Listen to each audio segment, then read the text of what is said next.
to understand the benefits of additive manufacturing, you have to get involved effectively. You have to try. You have to analyze what you're doing and seeing if there are any pain points in your cost of production or your supply chain, and to see if it makes sense for you to use additive manufacturing.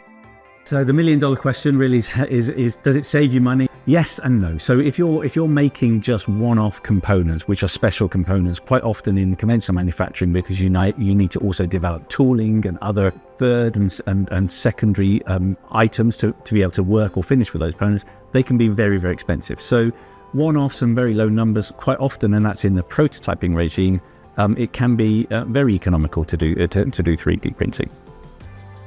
So at ARU, we have the benefit of, particularly with the project that we've developed through the Royal Society, they can come to the university and first of all study with the engineering team here and people like myself, and identify the parts that are in their business that could be suitable for additive manufacturing. We can take them through learning about designing for the process. We can take them through the post-processing to get the optimal materials properties, and we can take them through how you would test them and qualify them and so on and so forth. The thing about conducting trials really is that it's your suck and see kind of experiment. You have to find out whether it's really, really suitable for your business.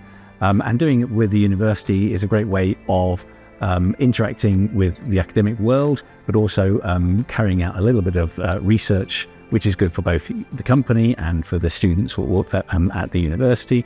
But you have that ability to get directly hands-on as well and get directly involved with the process, which perhaps if you were doing it through a commercial business, a subcon manufacturing, you may not have that opportunity to actually learn directly about the aspects of additive manufacturing, because you're paying more for a service rather than actually getting involved and learning about the benefits of it directly.